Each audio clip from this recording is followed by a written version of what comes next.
about it. But think of the effort it would take to kind of migrate everything into Windows, the retesting, the validation, all the assumptions that were made in the master components that they run on Linux. They use Linux file permissions. They use Linux idiosyncrasies. All of those would either have to be ported, massaged a little bit, and then tested across the board. We thought that, being cloud native, and looking at all the companies out there, they have a lot of mixed workloads. They have Linux, they have Windows workloads. So it made a lot of sense to say, hey, let's start with just Windows nodes now. Enable folks that want to bring their .NET applications into the world of Kubernetes to do so. And if in the future there's a lot of customer demand to port the entire ecosystem into Windows, then we can explore that. But that was kind of our initial thinking. And it took us long enough to get the nodes to work on Windows. So getting the whole thing will be a couple more years. Yeah, that'll be interesting. And actually, this is very exciting because it's opening up the Kubernetes community to a larger workspace. And now we can see more people adopting the Kubernetes workflow and making it work for their applications. And I think that's actually really neat. Certainly, it introduces some interesting challenges for those of us who have to support Kubernetes, but so be it, We're all up for a challenge, right? And there's an interesting question on the chat from Eric. He says, will it be 100% Linux or 100% Windows workers, or will mixed worker nodes be supported with a cluster? So can I have a cluster with a Linux control plane of 5 Linux workers and 5 Windows workers? I think you can. Yes, you'll be able to. So we will support heterogeneous environments where you have both Windows and Linux working together, as long as you choose the same networking backplane, whether that's Flannel or WinBridge or L2 Bridge. So pick the networking architecture that will work both on Windows and Linux, and you can have a heterogeneous cluster that you can have mixed workloads. Cool. Interesting.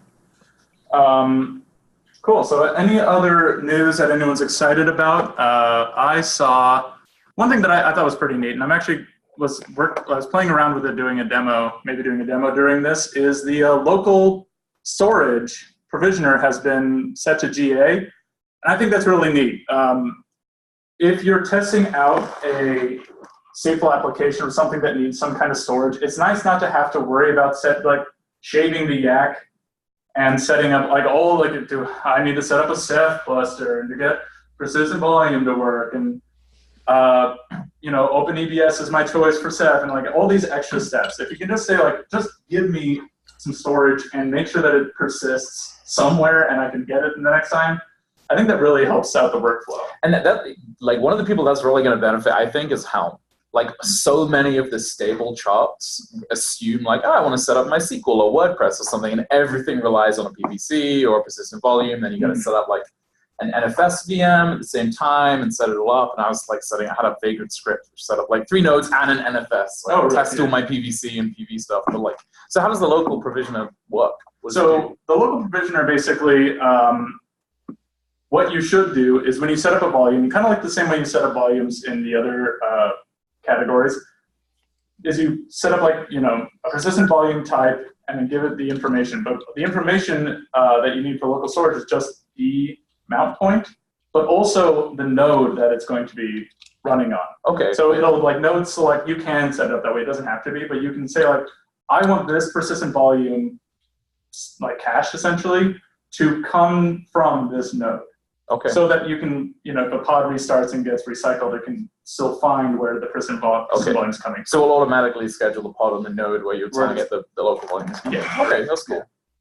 And that's basically it. It's a pretty simple mechanism. It's not something I got a chance to play around with too much, but it seemed pretty straightforward, and I thought it was really neat.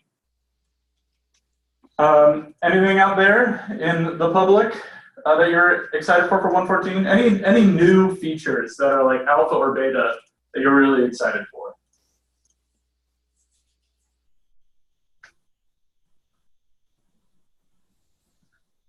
John, anything from you? I am super psyched about the customized stuff. And I will show you how psyched I am when I demo it in about half an hour. Let's see. Oh, actually, so this is something that I'm super psyched for. And if you haven't seen it, my friend and colleague Josh Harrison, I combined you two into one person.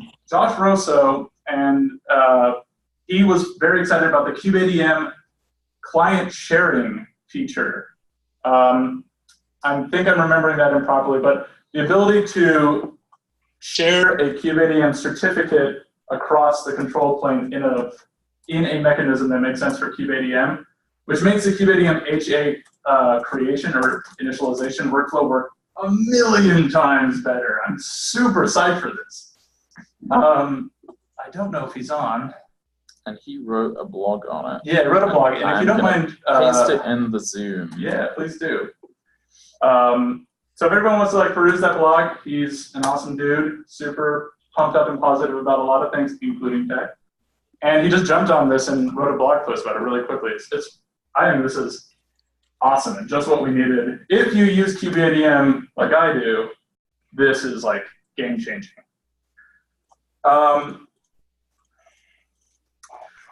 So, is there anything else?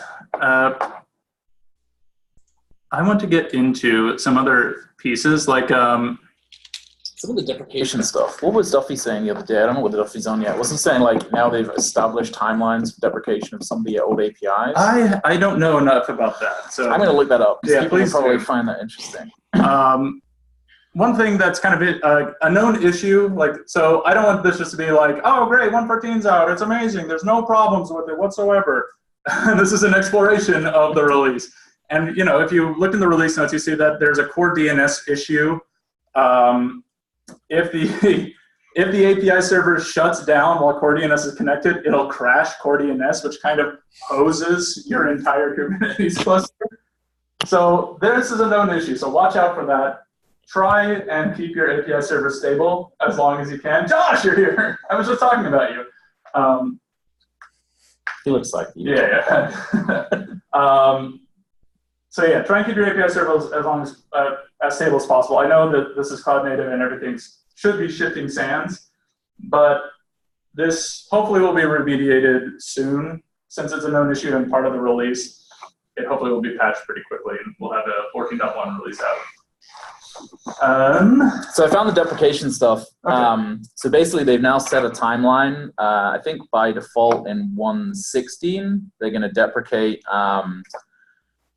extensions v1 beta 1 the network policy, and you're going to need to migrate to networking v1. There's a whole bunch of deprecations that have been set for I think 1.16, maybe 1.18 in some of these. No, 1.16, yeah, 1.18. And there's a way now, if you change the runtime config flag on the API server, you can actually disable all of those APIs and set them to false now in your lower environment. So it's a good way of flushing out all of the APIs which are going to be deprecated, so you can go through and make sure your manifests are all updated using the new APIs. So that's pretty cool. I'll paste the line you can add to your API server in the Zoom chat. I think the original note was from Jordan Leggett in the community channel, I think, but I'll throw it in there in case anyone wants to see it. I mean, big ups to Jordan, by the way. So I'm going to be talking about the release process in a little bit, but Jordan is part of the release all up and down. He's filing bugs, filing issues, doing PRs. He's a superhuman, and kudos to him. I don't know how, I can't imagine a Kubernetes community or just Kubernetes itself working particularly as well without someone like Jordan involved. So kudos to him, he's awesome. So something interesting I saw in the release notes is that, so some things are getting deprecated totally, and they've just been full on removed. So the -- show all flag in kubectl get, that's not the same as kubectl get all or anything like that, but just show all has been totally removed.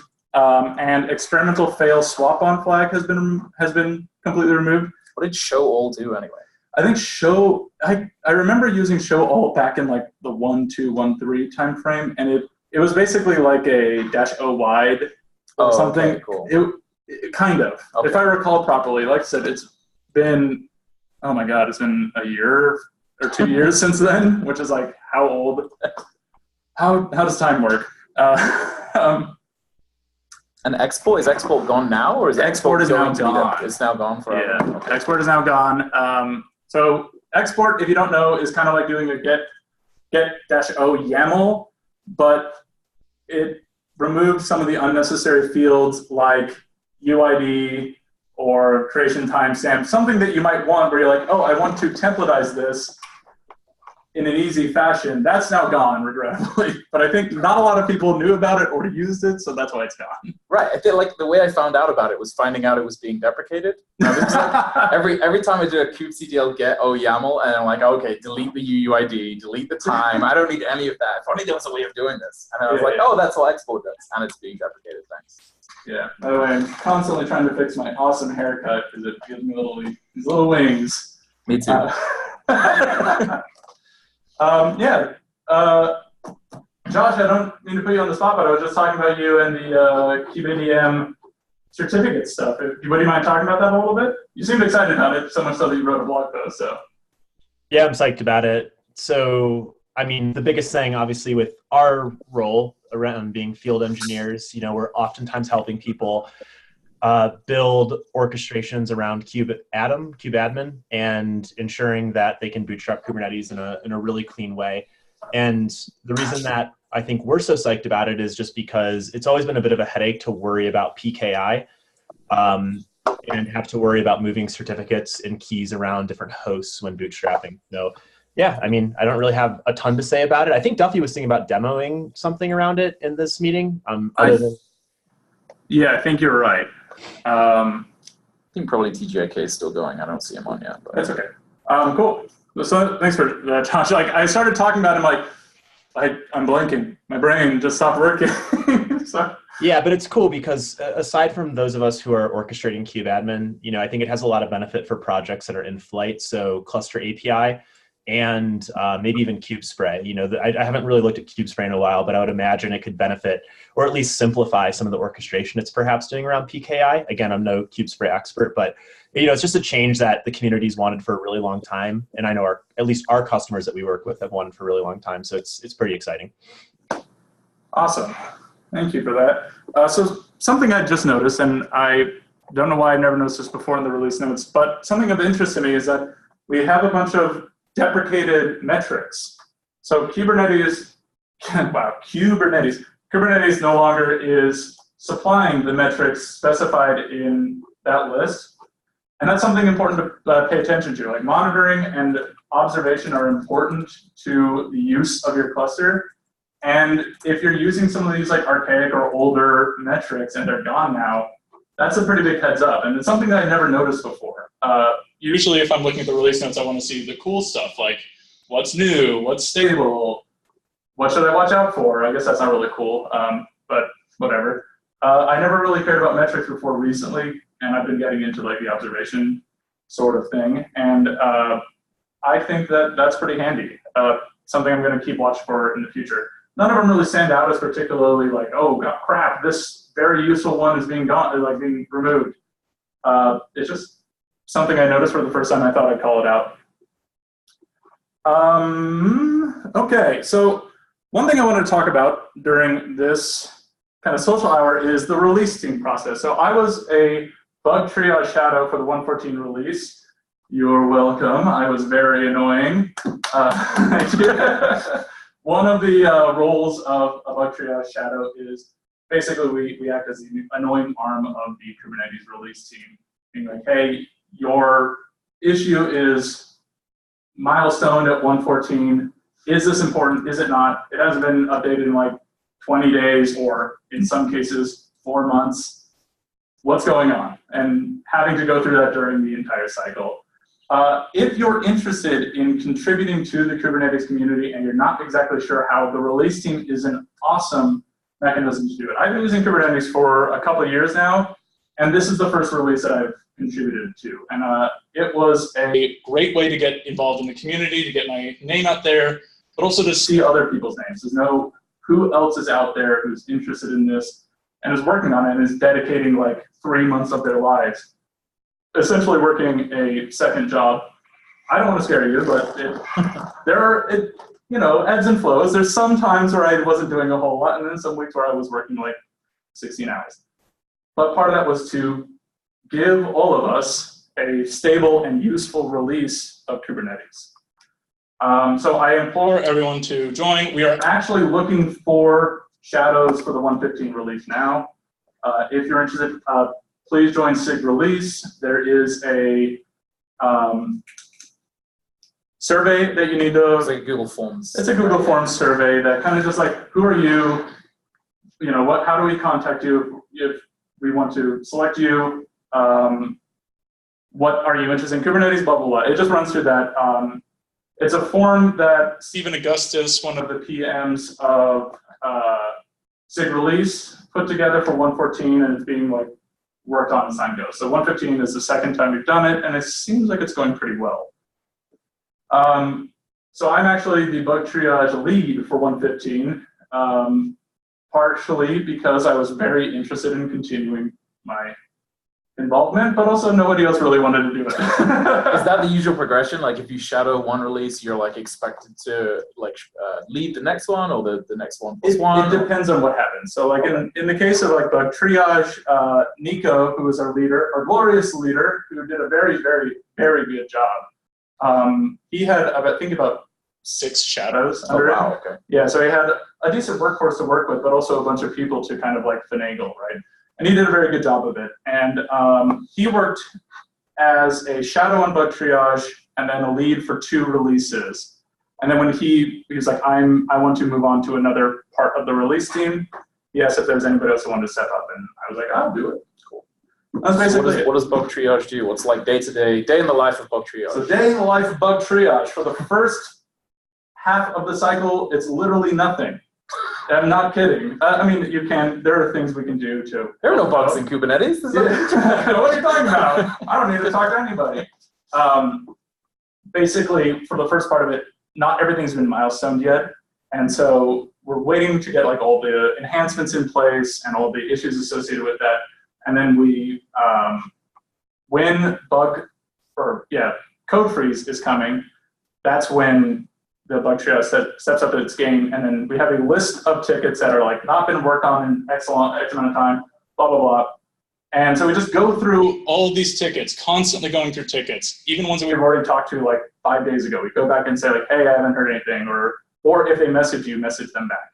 So it's a lot of communication.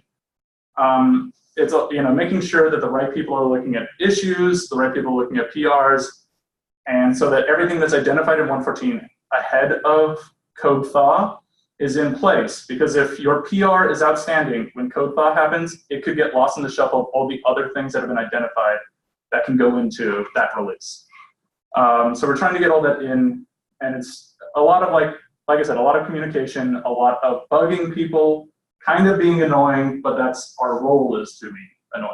So what's, like, I'm guessing most people know what code freeze is. Like, what's code freeze? What's code thaw? Like, what does that process look like? So what happens in each phase? Yeah, so code freeze, that's interesting.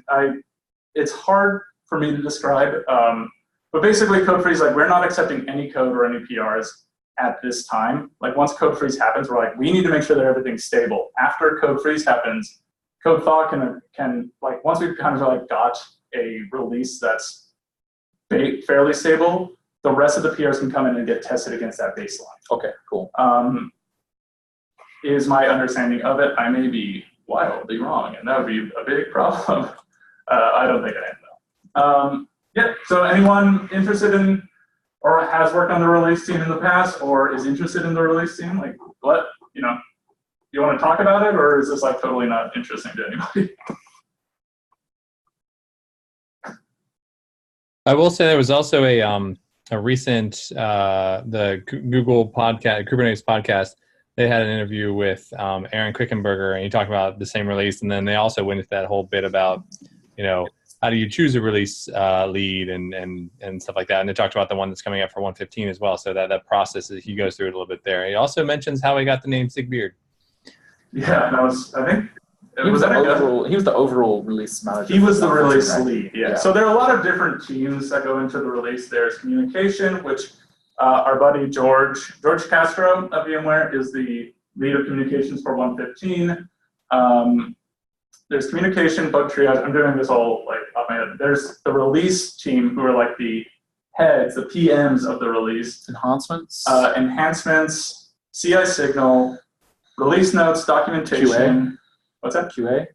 No. Test? There's no test? Test infra. So test infra. So those are like the main ones. I might be forgetting some, but If you're interested in any of those things, test infra, communications, CI signals. CI signals are actually pretty interesting. When I'm going back to monitoring and observation, they're the ones who are like testing out how the builds are running, and they have like a really complicated and interesting grid for tests. It's all really cool. So I highly recommend, if you're interested at all in contributing in some way to the Kubernetes community, this is a great way to start. And also, if you're interested in bug triage, I am taking shadows. Not a lot of people are signing up. Yeah. Let's see. So has anyone actually used 1.14 yet? I'm kind of curious to see if anyone's actually tried implementing 1.14 and what your thoughts are on that so far.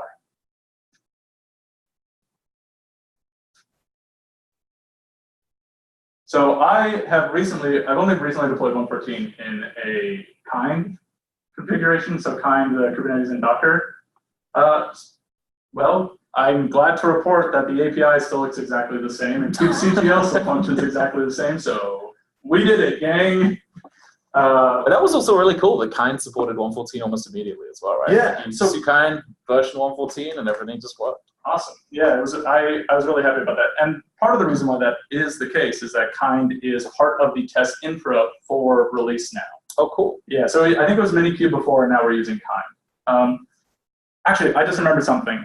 So something of interest to me that happened during the release cycle was that Golang 1.12 is now the updated version of Go, or Client Go, yeah, is now 1.12. Hopefully I'm reading the release note right. That is now the de facto standard for 1.14, which is actually a big change. During the release process, there was a lot of communication and discussion around whether or not we're going to stick with 1.11 or go up to 1.12. We were already planning on going to 1.12, but there were some issues associated with going to 1.12 that needed to be remediated until we could release properly. And so basically it came down to the wire of like, can we get the issues with 1.12 fixed before going to the release? Otherwise, we're going to stay on, actually deprecate back to 1.11. So some issues went or bubbled up through the process of 1.14 after we like revved everything to 1.12. And there was a discussion about what it would take to go back. Because if the issues we're facing with 1.12 were bad enough, it may like force us to go back to 1.11 to face the problems that we had with 1.11 again, but at least, you know, it's like devil you know versus the devil you don't know. And there's a lot of discussion around it, and that's something you don't really see if you're not participating in the release cycle. And when did those go decisions Code happen? freeze. Like, at code freeze, like no massive, like that's the day when everyone's like, okay. It was like during code freeze and like into code thaw, where we still having those discussions. Wow. Okay. Yeah. So. Yeah. So for bugs, it's usually at the code thaw time. That's when you have to go in front of the SIG release and get permission to get your ticket cherry picked. For everything else, including enhancements, they have different freeze time. They have different times that this happens, but usually code freeze. Hey Michael, did you want me to join this? Oh yeah, absolutely. Yeah, Patrick, Patrick is my co-chair for Windows. So when we were chatting about Windows earlier, so I think you joined a little bit late, Patrick. But if anybody else has more Windows questions, they'll ask us. Hey Patrick, and you know, like we can open the floor back up to you know, Windows again, because that's actually pretty big. Windows going stable. If there's anything that you want to contribute to your experience with getting the Windows nodes working, congratulations again, by the way. That was a huge effort. So yeah, if there's anything you want to tell us about it, please feel free.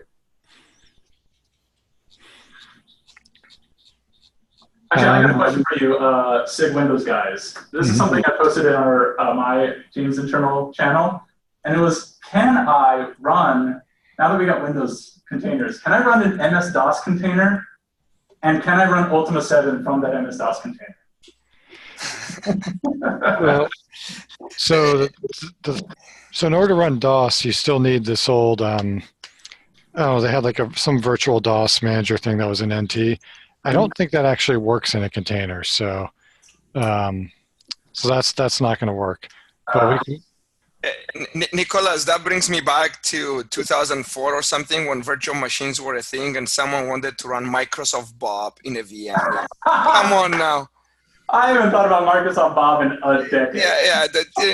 Don't get us started with these questions. Let's run. Hey, Patrick, one of the questions that was earlier before you joined was, we have some folks that want to run SQL Server in a container. And I know you guys at Microsoft are working very hard, to not only get that out there, but also continuously improve SQL Server's capabilities in Kubernetes. So that was something that people were interested in.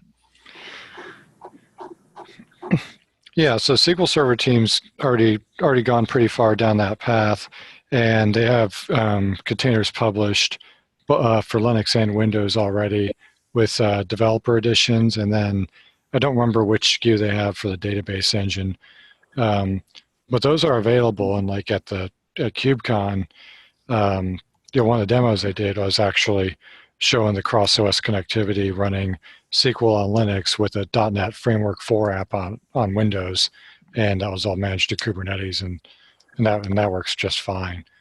And then I've also been talking to, I forgot his name. I think it was John or Josh Baudry on the SIG Windows channel, and like he's got a full environment set up where they're spinning up test databases for each one of their test passes under Kubernetes. And so his devs get, like that nice clean SQL environment without having to call up a DBA to get it set up each time. Nice, that's interesting. So have any of the users of SIG Windows, have they been using this? Have you heard anything in like the channel around like the use of the Windows containers and nodes in 1.14? Like what's the experience been like so far? Well, most of the people on the channel so far have been part of the development team. And so I haven't heard a whole lot about what people are like actually running in production yet. Okay, there we go. Fix the camera. Nice loft. But and so I think we're going to be seeing a lot more of that coming up pretty soon, especially as there's more people doing deployments, through the cloud providers, because like Microsoft and Google have both published scripts for how to set this up and run it within VMs, and then I'm sure you'll see some of the commercial offerings following suit with previews before too long. And so I think we're sort of going to be crossing the bridge from people doing early dev and test into people doing proof of concept and pre-production work. Nice. So kudos again. This was a huge effort. I know it's been sitting for a release or so as the requirements to get it accepted have been changing. So good job to you guys, though, for getting that done. That's really awesome.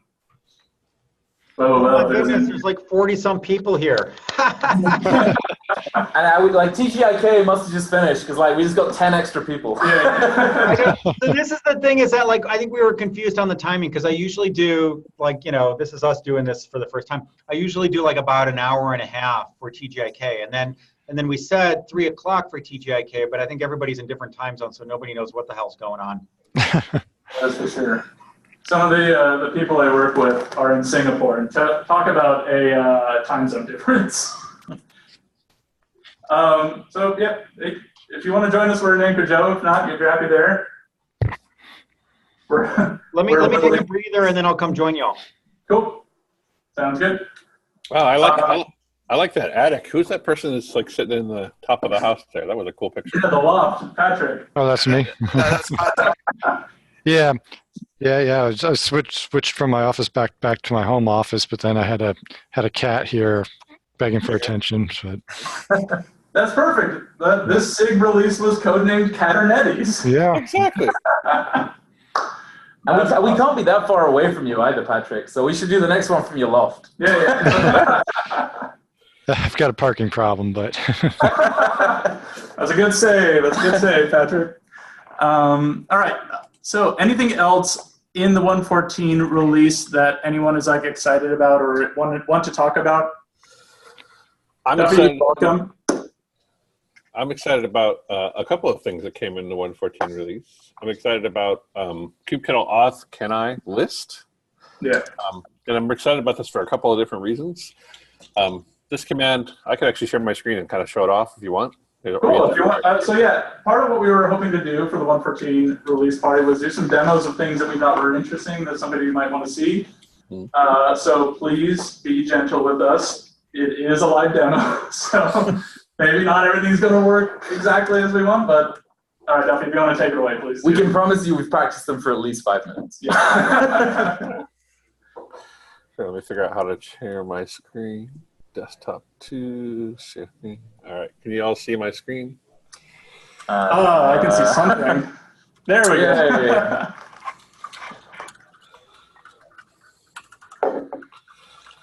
So I'm actually going to show off 2 things from the 1.14 release. The first one is kubectl can -- list, and what kubectl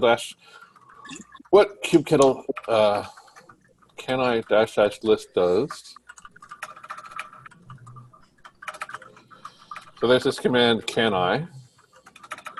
and with this command I can do things like can I get pods, and I can understand, like, from RBAC's perspective, what capabilities I have as a user. And so prior to this change, if I wanted to actually understand all of the capability I had, I would have to actually kind of go through and iterate through all the permissions, through all the things, to be able to understand what permissions I had. And so, like, this is an example of kubectl auth can and then I just assumed a system service account by using this --as flag. And I created a service account in the default namespace called admin, and I bound it to a cluster role of cluster admin. And so it has these 2 lines up here at the top for permissions, which basically mean I can do anything to this cluster. This is like full-on everything permissions. This is God mode for the permissions, right? But if I look at, like, for example, the default token or service account that is just generated whenever the default namespace is created, I can see a very different output, right?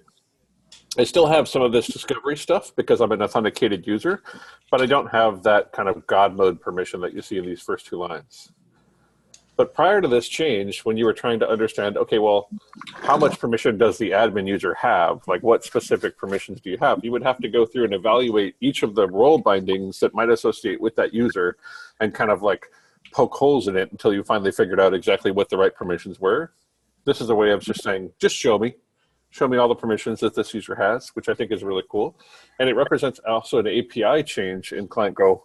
Prior to this, we had a thing called SelfSubject access review. Oh, man, what happened? Okay, good. I was afraid that I had to, like, totally screwed that up. Go doc. Here we go. Okay, so prior to this change in authorization, we had this thing called self-subject access review, which is what a lot of things, or subject access review, which is what a lot of things use to kind of determine, like, what the permission model within RBAC. So, like, if you're a user and kubectl is trying to, do a get pods or create a deployment or something like that, one of the early calls in that process is to determine whether you have the associated authorization to do that. And this is the call that is actually used to determine that. This new capability, when you do -- list, this is actually a function of this new code that's just actually landed in here, which allows you to do a rules review, which enumerates a set of actions that the user can perform within a namespace. So it'll just come back and say, here's all you can do in this namespace. And so that's all pretty cool. The other thing I wanted to show, which is on the same note, is in 1.14, we also hardened the kind of the discovery mechanism that's been in place for quite some time within Kubernetes. And I wanted to show that. But what this is doing is it's basically hardening kind of the default RBAC discovery cluster role bindings, and I'll demonstrate this. But right now, if you're within the scope of the cluster, you actually, like, as an unauthenticated user against the API server, actually not even within the scope, just if you can reach the API server at all, you can get to a bunch of discovery information and kind of learn information about the cluster.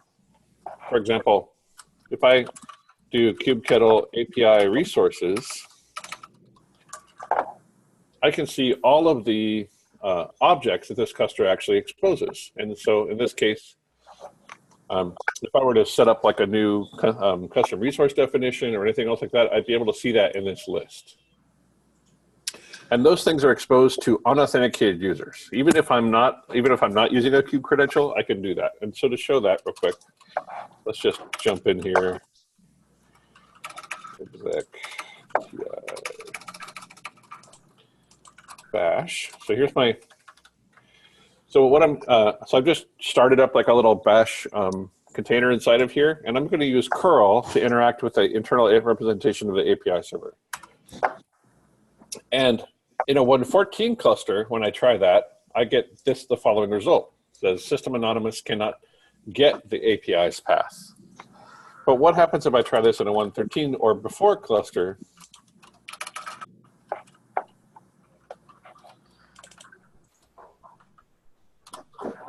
It shows me the world. I can see everything. And it's only view, and it's only certain things, which basically are there to. Initially, the idea was that we would want to provide this in an unauthenticated way so that applications could determine what to ask for, like do some discovery within the Kubernetes cluster. Because Kubernetes at its heart is really a collaboration platform. Like we want to be able to bring up many services and allow them to discover and make use of each other. And so there were a lot of decisions made early in the process to kind of enable that. But what we've realized lately is that, now you actually have a service account kind of on by default.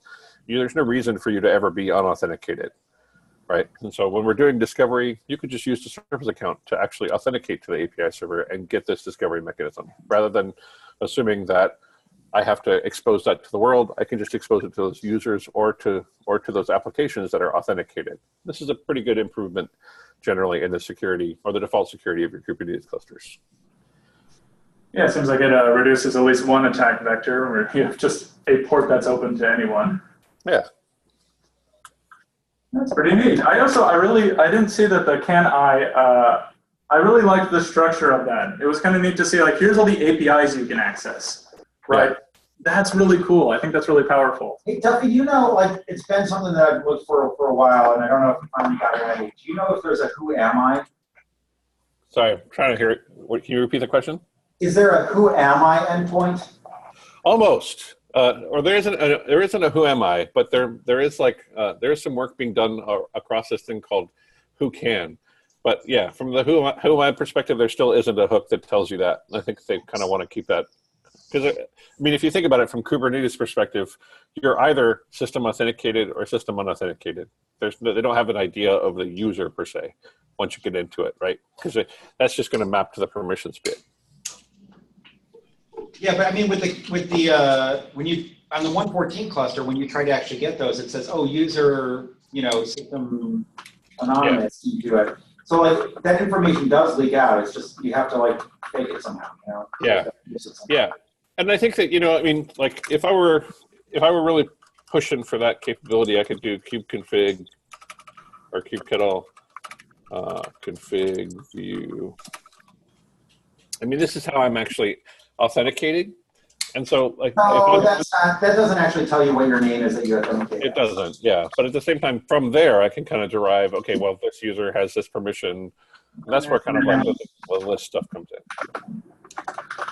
Joe is unimpressed. I'm sure of that. Yeah, it's like authorization and authentication. What we're dealing with here is authorization. Yeah. What you're asking about is authentication. And authentication is usually abstracted away from the Kubernetes cluster. And so it's hard. I know. By the time you get to the real objects, it doesn't care. Exactly, yeah. Cool. So those are two things I'm excited in, and I want to talk about another one later on, but first I need to go set up a little bit. So cool. John, do you want to? Sure. You want to show us what you've been working on?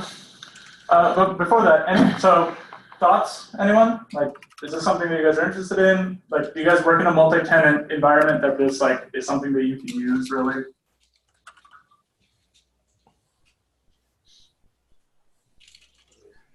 So I guess from my perspective, I would find it pretty useful. I don't know how useful from a day-to-day perspective it's going to be for most users, but for me, if I'm testing my RBAC, that's a big thing that a lot of people need help with, is verifying that their RBAC is working. If you set up your RBAC and you log in as that user, especially if you're using something an OIDC provider of some kind, you're like, well, I got this new user. Like, what can I do? Can I do this, right? Or what, give me the list of things I can do. And you can use that in that regard, and I think that's pretty useful. Yeah, absolutely. I mean, at KubeCon, I had set up a multi-tenant lab for people, and one of the big questions I had was, did I get all the right objects and verbs in there? And this would be a much easier way to view that, rather than before I was comparing the YAML to the docs to figure out what I had missed. Yeah. It was crazy that you were like APIs star, verbs star, object star. I mean, go crazy. Can you experience some of this with a Minikube? Say it again? Can you test this out with Minikube right now today? Yeah, you can. Yeah. You can, yeah. Well, Minikube's a little different, and only because sometimes Minikube will actually expose an unauthenticated endpoint, which means that when you're trying to do these commands, it's bypassing RBAC effectively. And so you just have to be sure that the endpoint that you're using is actually the RBAC enabled one, or the secure port on Minikube, not the insecure port. I think that there's some of that change in 1.0 where they actually make it so that like the unsecured one is not on by default. But in some of the older versions, you might find yourself in a position where you're like, none of this is working, and it's because you're effectively bypassing RBAC and not realizing that that's what you're doing. Duffie, you should show folks kind. Minikubes, you got to do some other work too. You got to fix up some of the RBAC. I'd tell people to use kind, to be honest. So yeah, kind is great. I'm actually going to use kind in the next demo I do when I talk about how kubeadm works. Yeah. So I'll show that. Yep. So yeah, I highly recommend it. If you haven't checked out Kubernetes in Docker, I don't want to disparage Minikube at all. I think it's awesome for what it needs to do, and actually kind of exposes some things that kind doesn't do. But since kind was introduced, I've been using kind nonstop. I love kind. I highly recommend it. That's cool. Cool. So Don, hit us. Yeah. So some of the things I thought I would walk through are just the new kubectl updates. I think probably the most controversial change of the 1.14 release was that we now know kubectl is pronounced kubectl because of the new logo. Wait, what? I know, right? I'm going to show you. So kubectl has a whole bunch of. I know, I'm personally offended. Yeah, kubectl. That's how it's pronounced. kubectl now has its own docs page, which is pretty cool.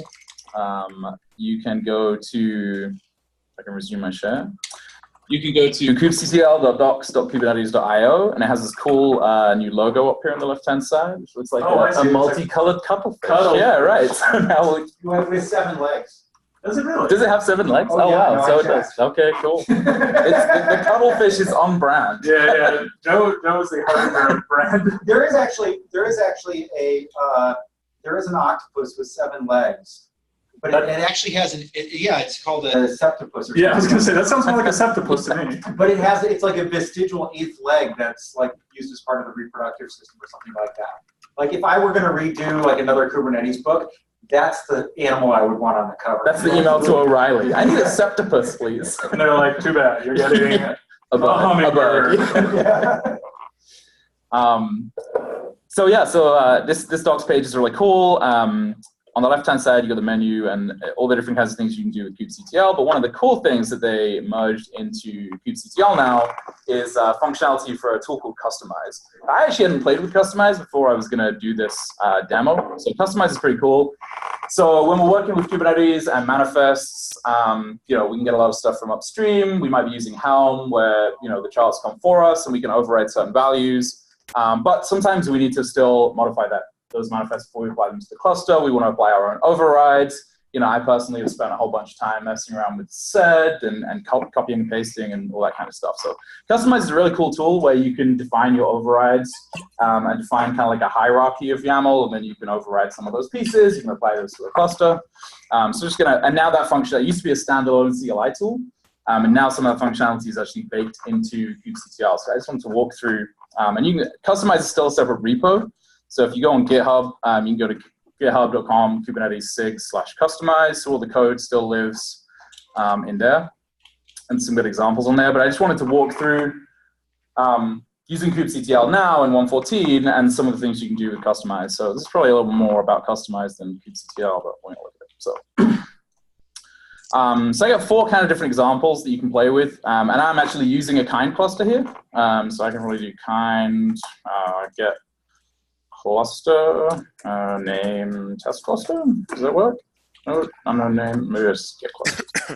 Nice CSH, There we by the go. way. Get clusters. So I have these 4 examples. So let's take a look at the simple one. So I can still define my deployment. So I get a deployment here, just a standard Kubernetes deployment. And I can define some modifications I want to make to this. And I can use, I previously could use Kustomize to merge these together, but now I can use kubectl to do that. So if I look at my customization.yaml, basically what Kustomize allows you to do is it's got some top-level kind of instructions. So first of all, I give it this resources key. And I tell it which resources I want to override. So I'm going to tell it my deployment.yaml that's in this directory. The namespace directory allows me to override the namespace for all of the resources that I'm talking about. I can give a prefix. So there's a prefix and a suffix. So in this case, let's say I want to prefix all of my resources. This could be deployments. It also do the sub-resources like pods and replica sets. I can say my config maps or whatever services. And I want to prefix them with simple demo. And I can also add common labels to a set of resources. So I right now have 2 labels on here, and my deployment's called Nginx. I have this customization.yaml. So now what I can do is kubectl. Now this time there's a new flag called K. And now I can just point to that directory, which is simple. And I'm going to do dry run YAML. Let's see if I can, I'm not sure. Flag K. Oh, I need to apply. K is a flag to apply. So now if I do apply, it's basically going to spit out that to the command line because it is dry run OYAML. There's another way of doing that. I'll show you in a second. You can use a customized subcommand to kubectl. But we can see what it's done is in our labels, it's got the original 2 that were in there, and it's added our common labels, so app example and env test.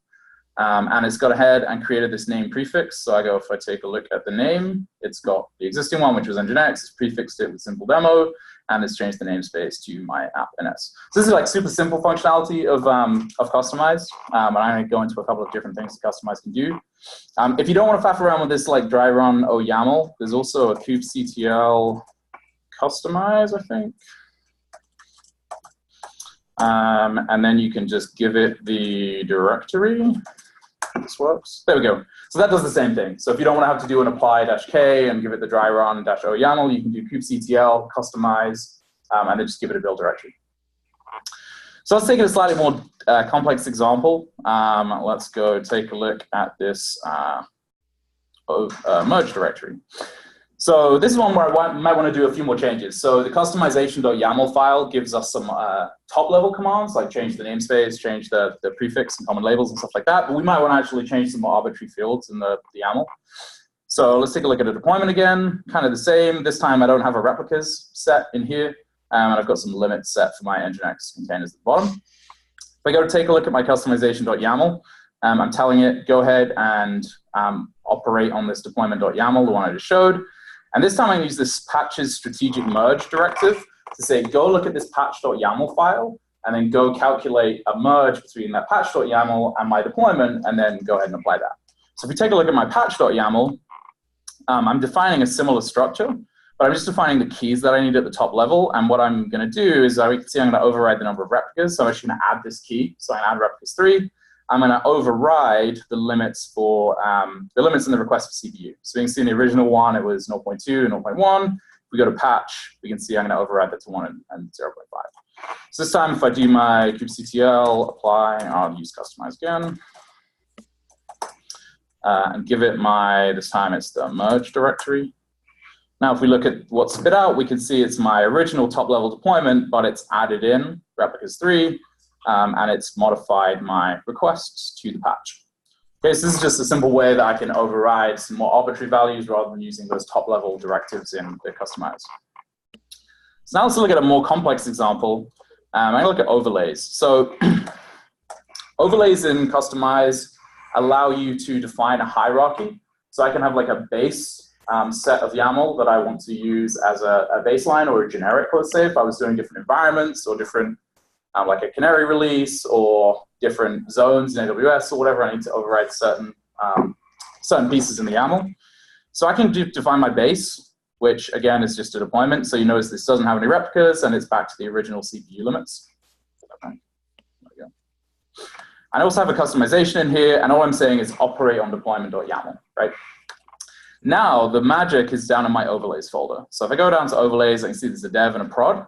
I've used some different patch strategies here just to show what you can do. If you go into customization for my dev, this time I define my base. So what I'm going to do is I'm going to apply this dev overlay. So I need to tell it, go look at this base and look at the customization.yaml in there and operate on deployment.yaml. But then I want to do a, before you remember this, patches strategic merge, which is one of the merge techniques I can use when I want to mash all this YAML together. In this case, I'm going to use a different technique, which is patches JSON. So use the JSON patch RFC 6902. I'm going to tell it the target, so I just tell it the API group, so apps v1, the kind is deployment, and the name is Nginx deployment. Okay, so this is my deployment up top. And in the patch file, I'm going to give it this syntax, so I can define any number of additions to this. We've got different operations, so we can do a replace, we can do an add. You can't do delete, I don't think, with Kustomize. I think there's some reasoning why they left that out in the... I'm not sure. I think because this is weird behavior. If you're interested in why you can't do delete, I think it's explained on the GitHub page. I'm not surprised by that. Destructive behavior is usually not something that comes around for the first few versions. I think they tried to stay away from it deliberately. So what I can do is just define this path, right? So I define spec, template, spec, containers, and I go on the list, 0, resources, limit, CPU. So I'm targeting this resource limit CPU. So this value here using that JSON patch merge syntax.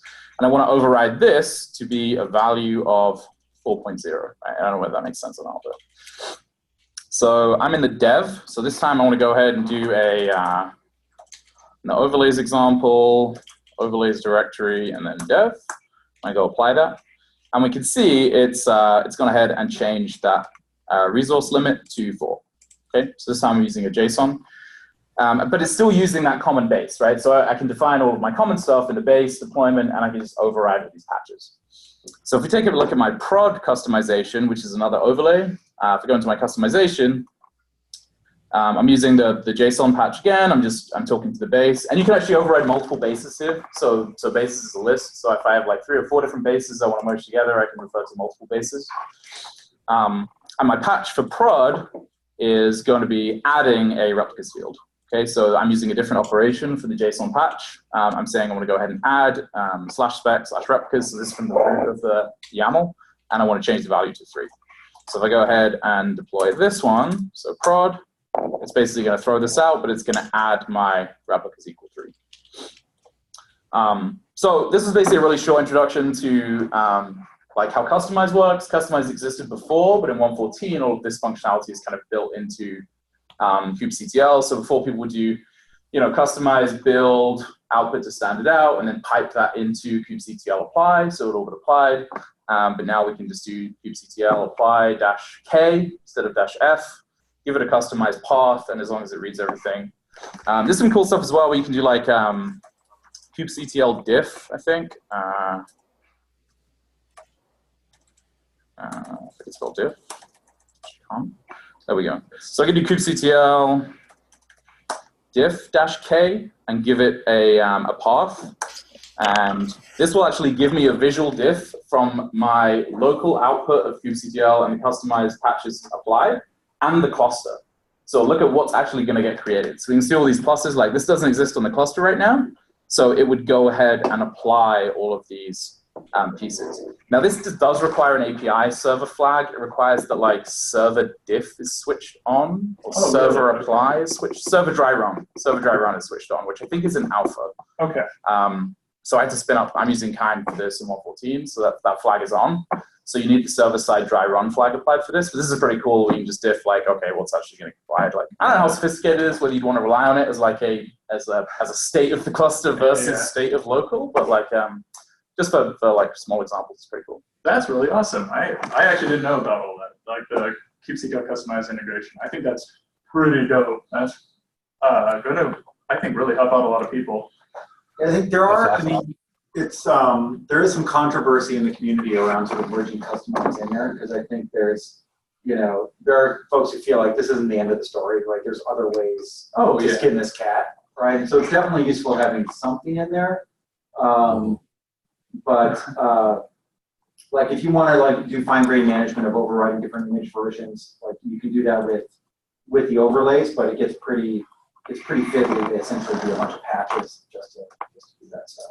Yeah, I definitely found some things that I wasn't nuts about. Like I think this is really cool, but I think like I'd want it to spit out like, for instance, it just spits out one standard out. So if you did this on a whole load of YAML, it would just be one file. So if there's no way to like render a tree. Right, I can't say like give me every resource as a separate file, and then like so if I wanted to check this into Git and I wanted to do readable, like I imagine if I was doing this on like the Prometheus operator, let's say, which is like 50 files, like my YAML output of that is going to be like unmanageable, right? What I would love to see for managing those overlays, I'd love to see a mode where you can essentially edit one of the, you can do like some sort of customized edit the file, make whatever changes you need, and then it derives the actual patch out of that, right? It can actually, you know, it knows the base version, knows your intended version, it can then derive the patch. So now you're not managing these patch files directly. Yeah, that'll be kind of cool.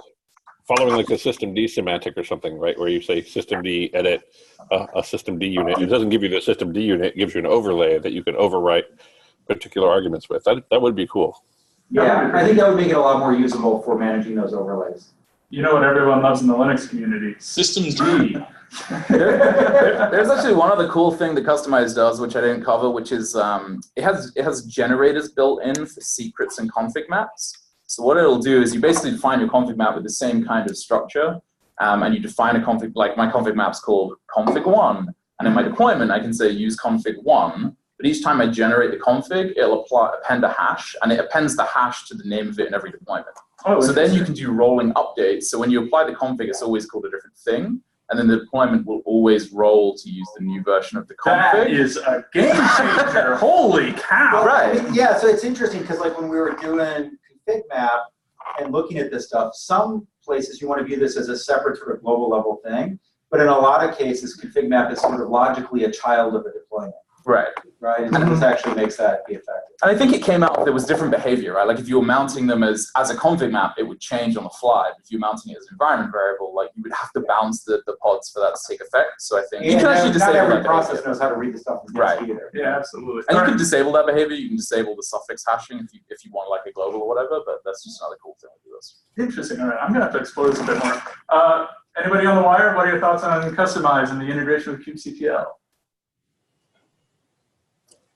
One thing I'd point out is that like the two patch versions that you showed, the JSON path and the patch with the addressing stuff, those are actually two capabilities that kubectl kind of already has. Like if you wanted to manipulate resources within Kubernetes, the -o JSON path expresses that same mechanism. And so like if you're familiar with the JSON path inside of kubectl, this isn't a big jump, right? It feels pretty familiar. Yeah, absolutely. And actually, that video from KubeCon like 2 years ago, Duffie, I think, that you recommended to me, he actually talks a little bit about that stuff. So if you're interested in the different merge, folks are interested in the different ways that kubectl and apply calculates the differences between what's there and what to apply. Like, maybe I'll throw the link in the So chat. Catherine, you unmuted yourself, and is there anything that you want to ask about this or comments, questions? No. I don't want to call anybody out. No, I think her audio's out. Oh, her audio's out, okay. Yeah, anybody else interested in Kustomize or the use therein? All right, John, you got anything for us? Anything else? Nope, that was all. All right. Over to you, Mr. Nichols. I have got a controversial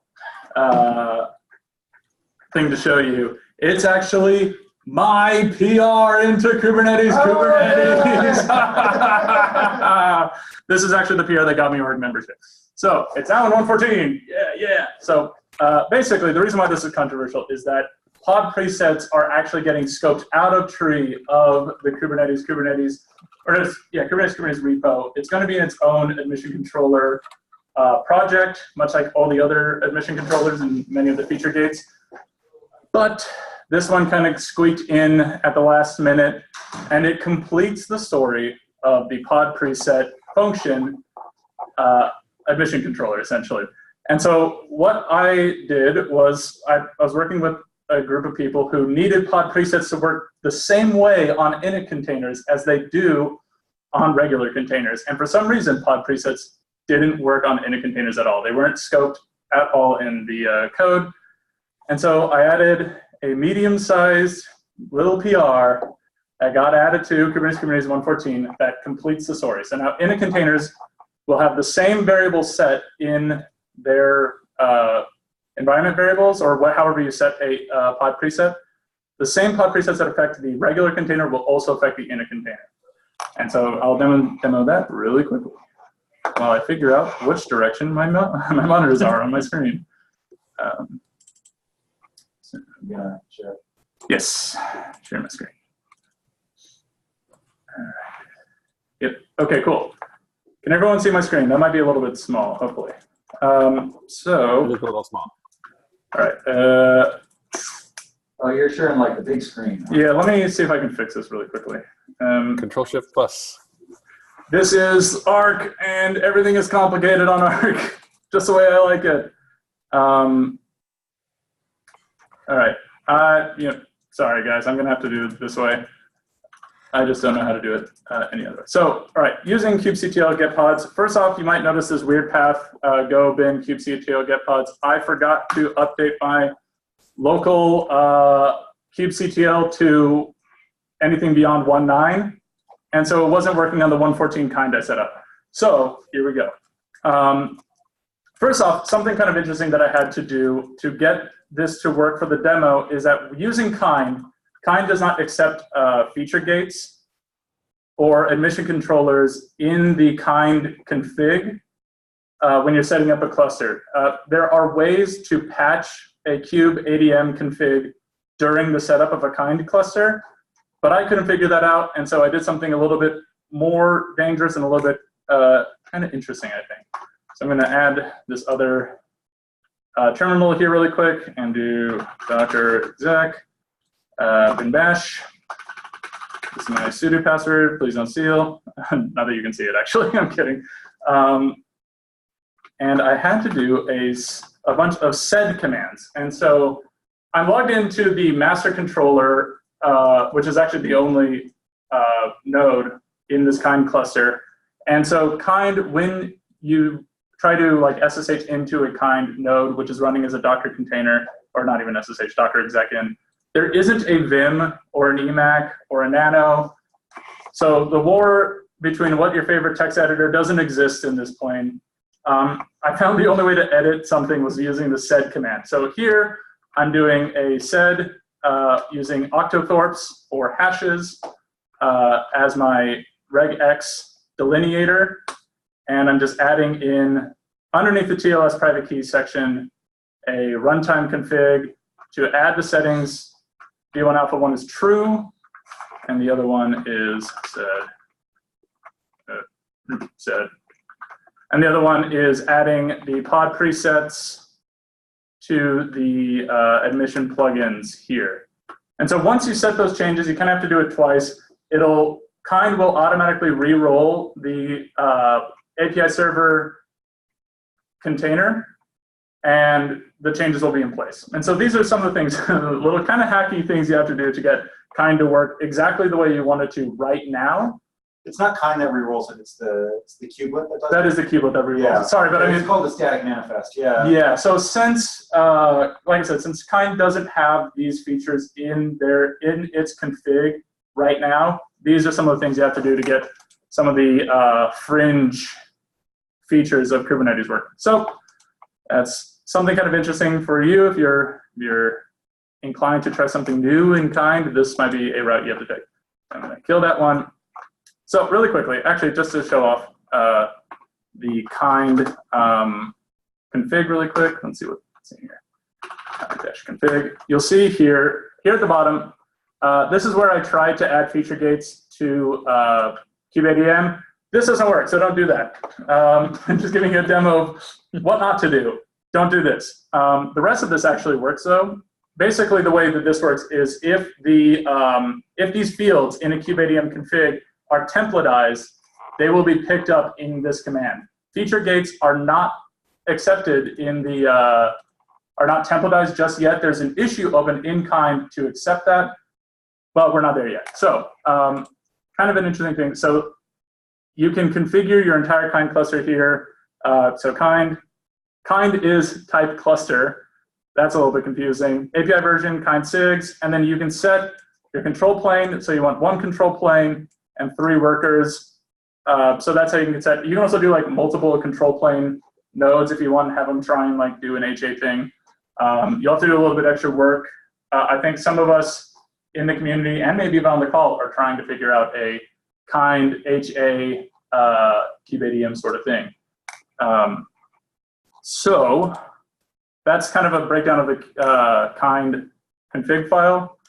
And then looking at my kubectl, let me kubectl get pods. So we see that the nginx pod is running in that.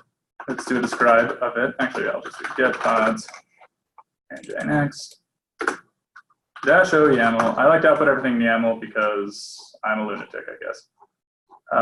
Oh, that should. Oh, interesting. I didn't know that's how pod presets work. Okay, that was cool. That kind of shows off how things work. So I was expecting to see the template, but if you look at the deployment, that makes sense that this is the way this works. I just completely spaced on it. So this is my pod preset information. The environment variable is name, yo, did this work? And the value is, you know it. And it's in the container, and gosh darn it, if it isn't in the init container too.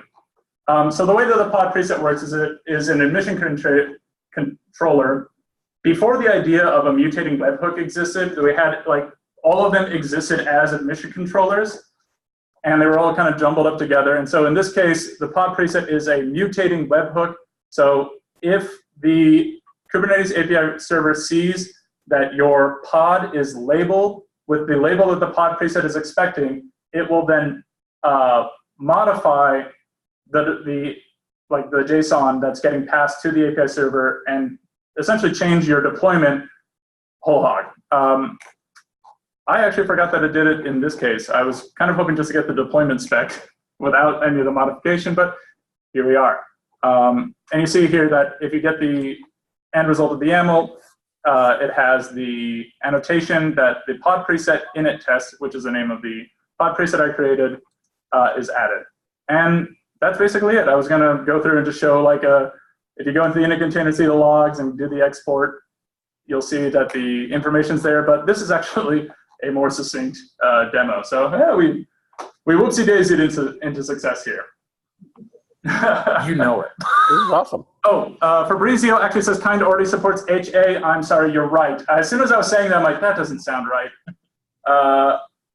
I remember somebody, Duffie, I think you were working on the idea of using the new kubeadm certs, the cert flags that Josh was talking about in his blog around the HA function there. So that's what I was talking about, and I forgot that, yeah, I misspoke when I said kind didn't already support HA. It does. One of the other things, one of the great things about this, Nicholas, is like where I've actually seen pod presets used pretty heavily is in environments where you are like behind a corporate proxy or some such, where you actually have to specify your proxy environment variables to even get access to particular resources. And so if it were important for your init container to go and be able to grab something from like a Git repository or something, which is a pretty common use case for like init containers, if you weren't able to populate the environment with your proxy variables, that would just never work. You'd have a bad time forever. And so that's, I think, like one of the really great use cases for pod presets is basically setting things like no proxy or your particular proxy variables for your environment. And the thing I like about doing that in pod presets versus like, maybe just directly in the container is that like maybe you have different different clusters in different environments with different proxy environments and so, or proxy variables. And this really provides a really good configuration surface for that. It's very cool. Yeah, I totally agree. Some of the use cases that I've seen around this, and part of what inspired me to do this PR was that exact thing you were talking about, where the init container needed to either like get a secret from Vault or download something from Git, and it needed to exist, but they wanted a way to configure it such that the init container was configured in a logical way, and in the same way as like the main container, and it just didn't exist at the time. Something you can also do with pod presets that I think is pretty cool, and something that, this might be interesting to revisit, Joe, is you can volume mount. You can set volume mounts for your init container now and your regular container in the exact same way, because pod presets can also change volumes. So in the case of way back in the day, like 6 months ago, a long, long time ago, we did a TJK on Dex. And one of the things that we did with Dex was change the UI, the Dex UI, to have the Heptio logo back when we were Heptio. Yeah. And how we did not that. to confuse users. yeah. Not to confuse users. Yeah, it's a nice way to before it was a CoreOS logo, which is a nice logo, but if someone logs in, they're like, wait, what the heck's a CoreOS, right? Why isn't this, my company or whatever?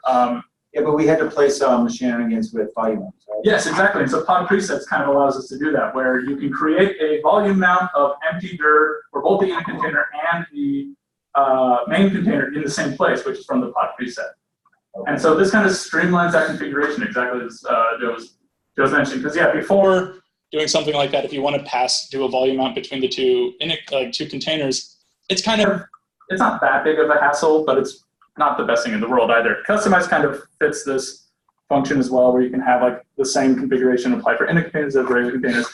So too is pod presets. And that's about it. That's it for the demo that I had. I wanted to do local storage, and I can kind of walk through the config maps, not the config maps, the object YAMLs that I've created associated with that. If you want to see what that looks like. In this case, so look at all these local dash files I got. I do everything in YAML files, so if you don't like it, too bad. Nope, yeah. Ooh, I'm getting fat fingers. So in the case here, so persistent volume, here we have a local storage class name, which I'll go into later. This is where it's setting the Kubernetes host name, its type, kind, control plane. This is the part where I'm not sure why. I think the fact I was running it in kind as a Docker container, a container inside a container essentially, was creating some kind of a screw up with my ability to write to this. But I have a temp, the path that I'm writing to is temp 114 tests, and then I have the local storage class.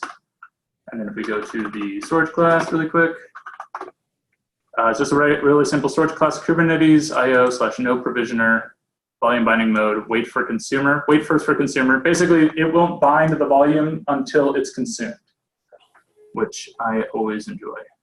And then PVC looks like this.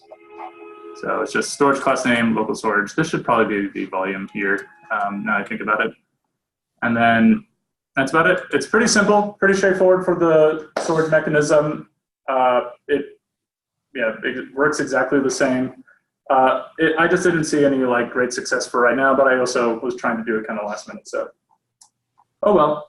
So any questions on the pod preset stuff or local storage or anything like that? Or discussion therein? How do I stop sharing? Here we go. Cool. So any thoughts on that? Or any of the other demos we've had? Thank you for doing that.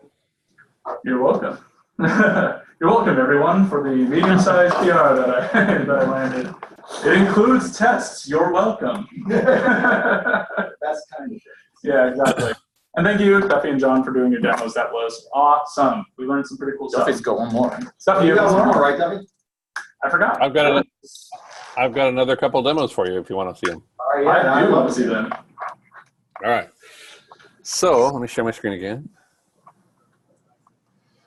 Let's see if I can share my screen again. There we go. Share screen. All right.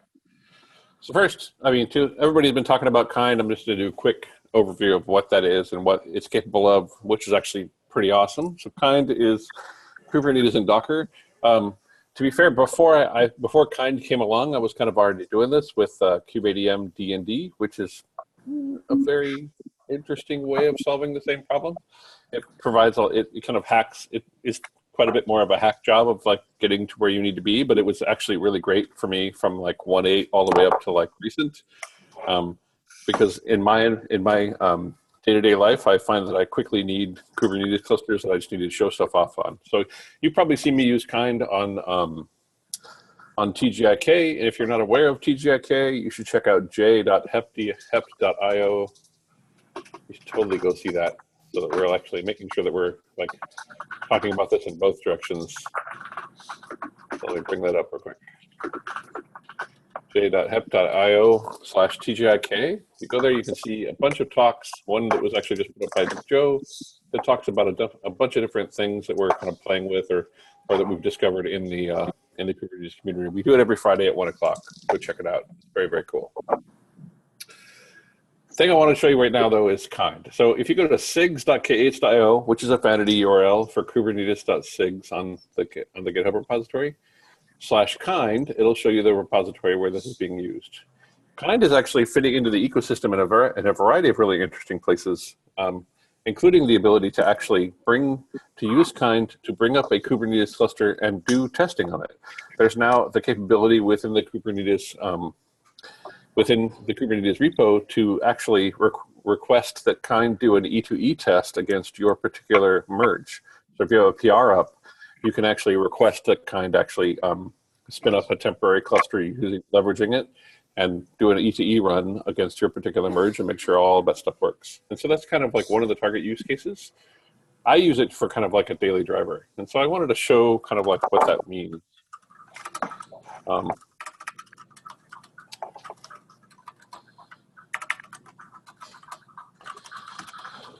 So here is an example of a relatively complex configuration of kind, which I think is actually pretty interesting. So what this does is kind actually lets me define 3 different roles. One role might be my control plane node, and that will be one of the masters. And if I actually create 3 of them, it's already wired up to do the work required to bring up a cluster in HA. So it'll bring up all 3 control plane nodes. It'll copy the certificates over necessary to do all of that work. And it will, join the etcd members into one etcd cluster. It'll handle all of that for you.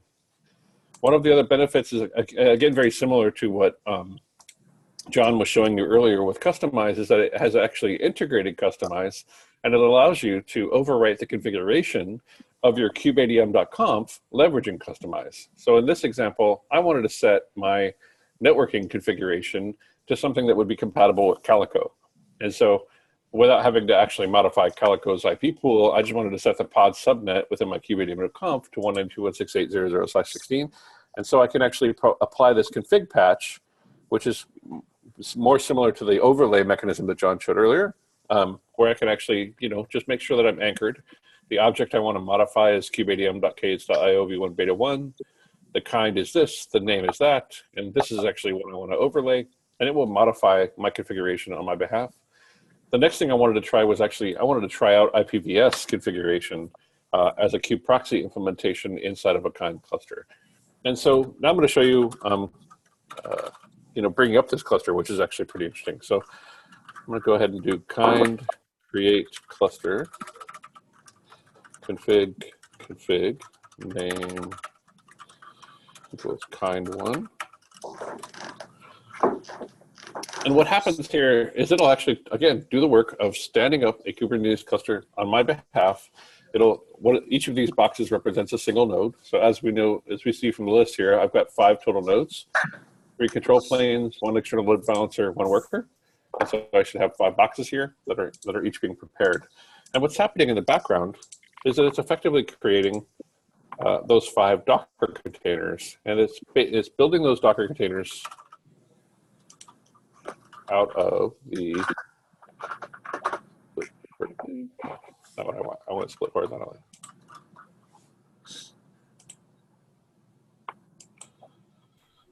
There we go.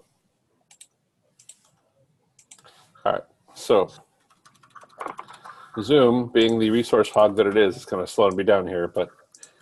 Yeah, it's not launching the VM. It's fault. Yeah. But we can see here that we have like 5 Docker containers that have started up.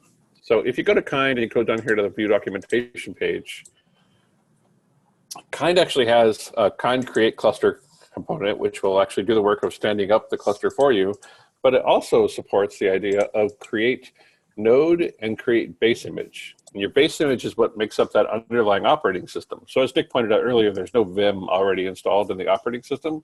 If I wanted to modify that, what I could do is actually grab the Docker file that is used to create that under base image, modify it to add Vim to it, and then build my own base image that I would use for Kind. And all of that's kind of built into kind of the design of Kind right now. So if I wanted to modify what the base image looked like, I could just pull open the Docker file, edit it, and then when I do Kind create base image, I can pass the Docker file that I want the base image to be based on, and it will create it for me.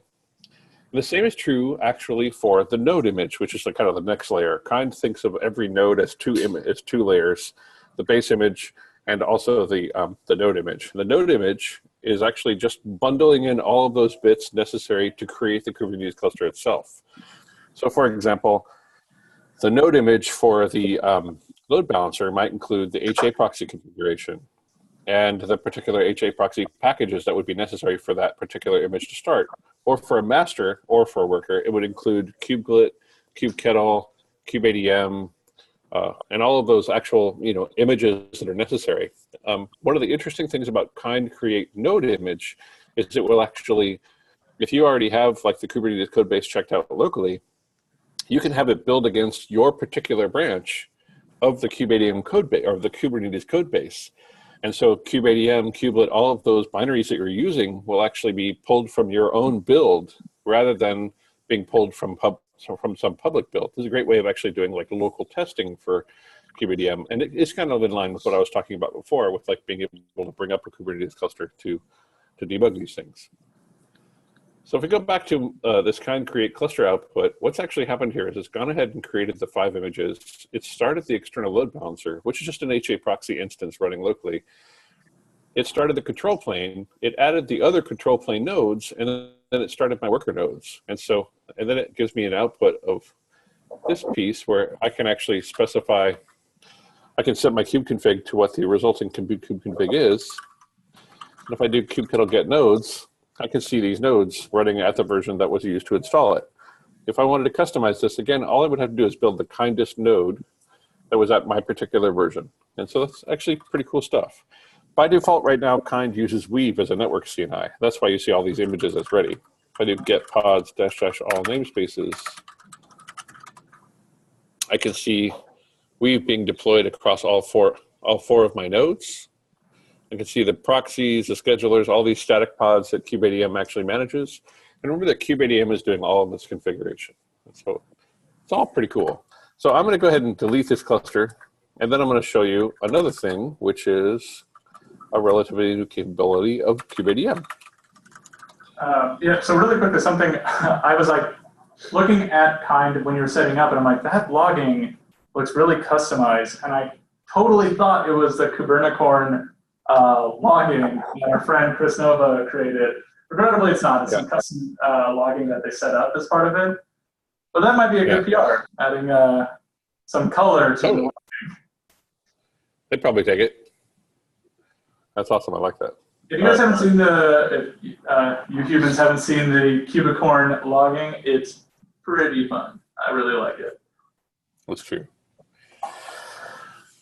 All right, so what I've got here is, again, I just kind of stood up a Kubernetes, I stood up a Kind cluster, and what I've done now is I've just done a kubeadm reset on all of the nodes because I want to show off this relatively new capability that just landed in 1.14 to manage one of the kind of more finicky bits of standing up an HA cluster in an automated way, which is very cool. And so before we get into like how this part works, let's talk about what the problem is. So right now today with kubeadm, if you wanted to stand up an HA cluster, the way you do that is you do kubeadm init on your first master, and then you would have to kind of go through this like manual certificate distribution mechanism where you copy the CA cert and key from master 1 onto master 2 and master 3, and you copy the front proxy CA master 2, master 3, and you copy the service account public key and private key across, and you copy the etcd CA certificate. And the reason you copy all of these things over is because they are actually unique to the cluster, not unique to the node. And so all of the things that would be doing any work at the cluster level, including those control plane nodes, need to actually have the same copies of the certificates, or you end up in states where, like, master 1 minted this service account and signed it with the public key of the service account token, and master 2 doesn't have a copy of that token, so it's like, I'm not going to trust that service account, and you end up in all kinds of weird, interesting failure states. And so that's actually one of the challenges of setting up an HA cluster, leveraging pretty much any Kubernetes solution, regardless of whether it's KubeADM or any of the others. One of the neat things that landed in 1.14 is that we've automated that. And so what I'm going to walk you through is kind of like what that looks like, which is pretty cool. So to that end, I've stood up a Kubernetes cluster. If I go into the kind directory at the root, I can see this is the stuff that actually kind of ships with the kind node. This kind directory is actually what we're building when we build kindest node, right? So all of the manifests that are here, the kubeadm.conf, this is all kind of part of the cluster bring up. Now, if I look at kubeadm.conf, it is basically the kubeadm configuration for this particular cluster. And it's somewhat abbreviated, but it's got everything we need. So again, I've done kubeadm reset. So now I'm going to do kubeadm init, and I'm going to make use of this new flag, which is experimental upload certs. And we'll see what happens here, which is actually pretty interesting. kubeadm init config SEO kind kubeadm conf.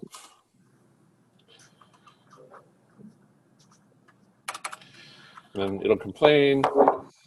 Do this part.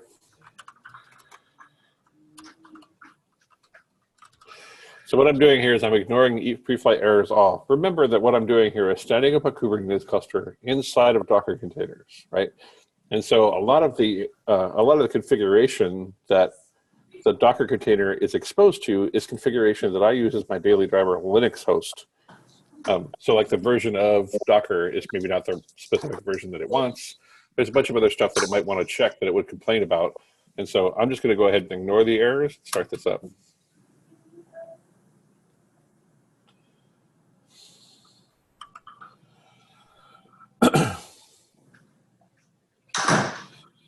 And so what's happening now is the kubeadm is actually going through and doing the work that it needs, and it's actually standing up it's generating the certificates necessary to stand up a Kubernetes cluster.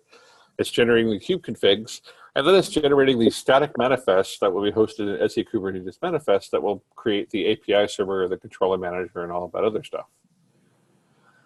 Once it gets through all of that work, it'll also give me some information about the cluster that it's standing up. There are two outputs here that are pretty interesting. The first one is basically describing how I can go about joining any number of control plane nodes to this one with this command. And so I'm actually going to use this to do it.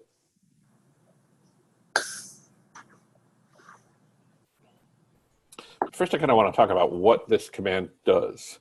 And so kubeadm really focuses on like kind of getting you from the point where you have infrastructure up to the point where you have a reasonably well implemented Kubernetes cluster. And when it does that with the init command, what it's doing is basically starting up that first master and creating all of the resources that will be maybe shared across the other masters and other components within the cluster. And then it really makes it pretty easy for you to go ahead and expand that cluster. So now that you have a single master, how do I make it so that I have a fully HA control plane, right?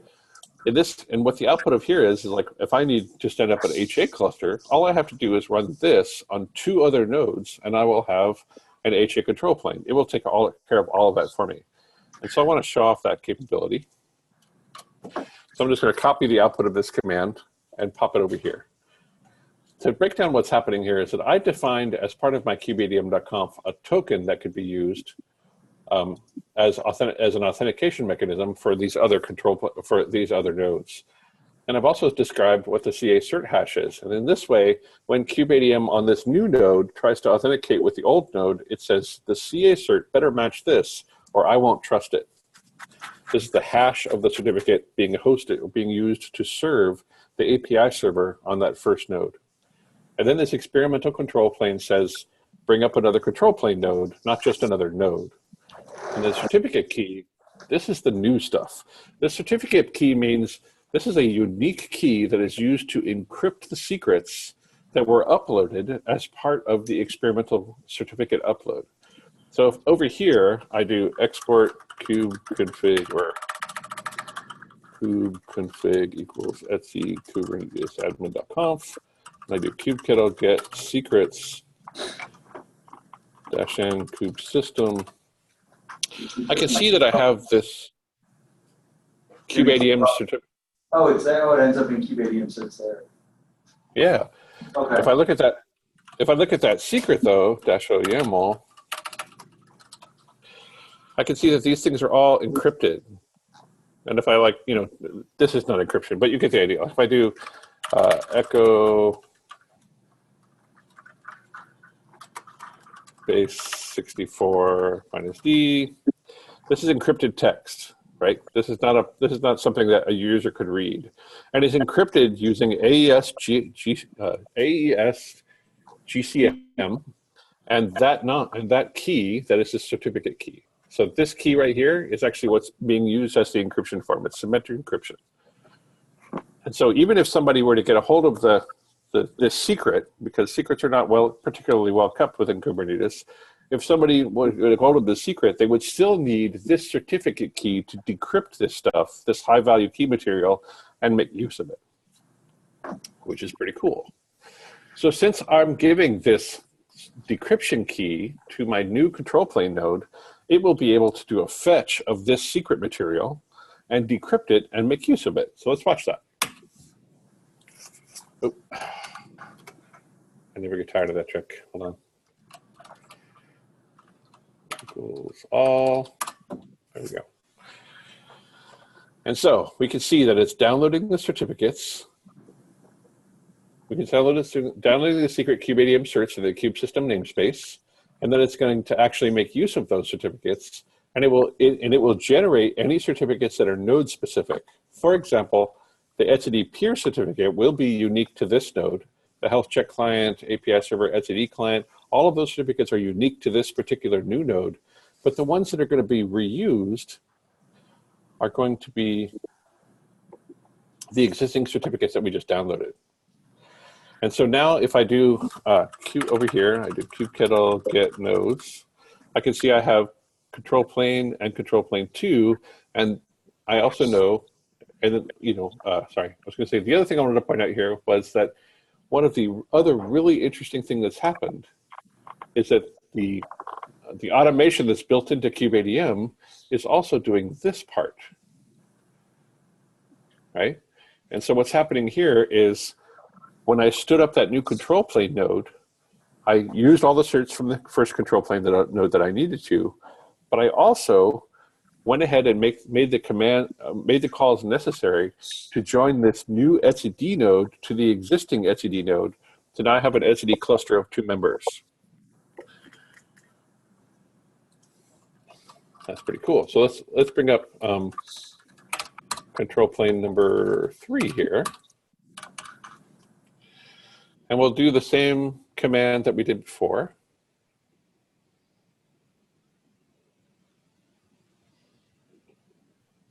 So we'll do the second command we did, the one that isn't broken. There we go.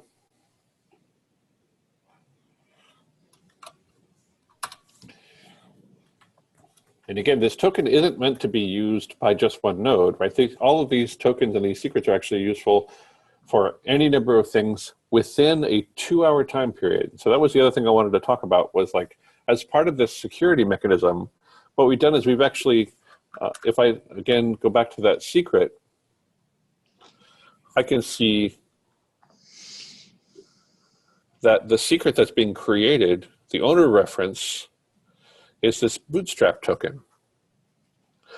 Now, this is kind of a tricky thing to understand within Kubernetes. Kubernetes now has this like built-in garbage collection mechanism where anything that is related by this idea of owner reference, if the referenced thing gets deleted, then all of the things that belong to that thing will also be deleted. And that's actually that's being handled by Kubernetes garbage collection. And so the bootstrap token is this token that was actually minted for the cluster. As soon as this ages out in 2 hours, the secret itself will also be garbage collected. And so the fact that I have these... Duffie, if you do a get on that secret, you should see that there's actually there's a time on there that actually has an expiration time on that. On the bootstrap token secret.